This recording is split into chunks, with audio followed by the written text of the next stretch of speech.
గంగుల కమలాకర్ గారు ఈరోజు కరీంనగర్ పట్టణంలో జిల్లా కేంద్రంలో మరి గత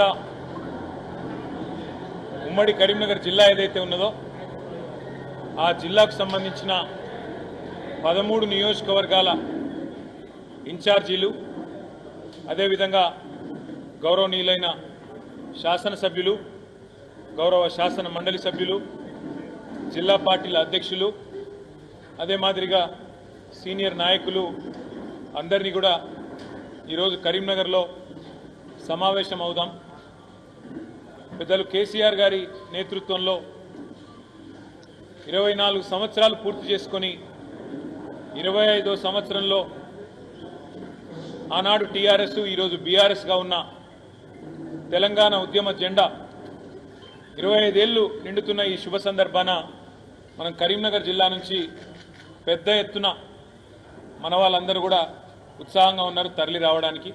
ఆ విషయం మాట్లాడదాము అని వారు ఈరోజు ఒక సమావేశానికి మమ్మల్ని ఇక్కడికి ఆహ్వానించడం జరిగింది.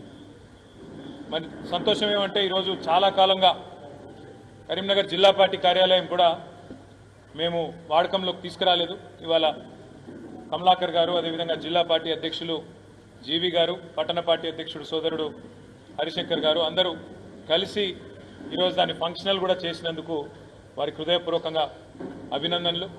భవిష్యత్తులో ఇక్కడి నుంచే అన్ని కార్యకలాపాలు కూడా పార్టీవి నిర్వహించాలని చెప్పి కూడా జిల్లా పార్టీ ప్రెసిడెంట్ గారికి నా విజ్ఞప్తి.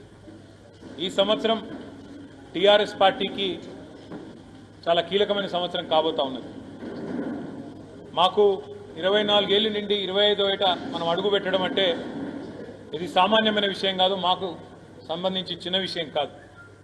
పార్టీ పుట్టిన నాడు ఎన్ని అవమానాలు ఎన్ని రకాల అనుమానాలు, ఇది మక్కలో పుట్టింది పుబ్బలో పోతుందని శాపనార్థాలు పెట్టి అసలు ఈ పార్టీ ఉండనే ఉండదని పదవుల కోసం పెట్టిండ్రని అడ్డమైన మాటలు ఎన్నో ఆనాడు పడాల్సి వచ్చింది పెద్దలు కేసీఆర్ గారు వారితో నడిచిన సహచరులు. కానీ ఒకటి మాత్రం వాస్తవం, 2 తెలుగు రాష్ట్రాల్లో స్వాతంత్రం వచ్చినాటి నుంచి నేటి వరకు ఎన్నో పార్టీలు పుట్టినాయి, అంతే స్థాయిలో మాయమైనాయి. కానీ విజయవంతంగా 25 సంవత్సరాల పాటు నిలదొక్కున్న పార్టీలు కేవలం 2.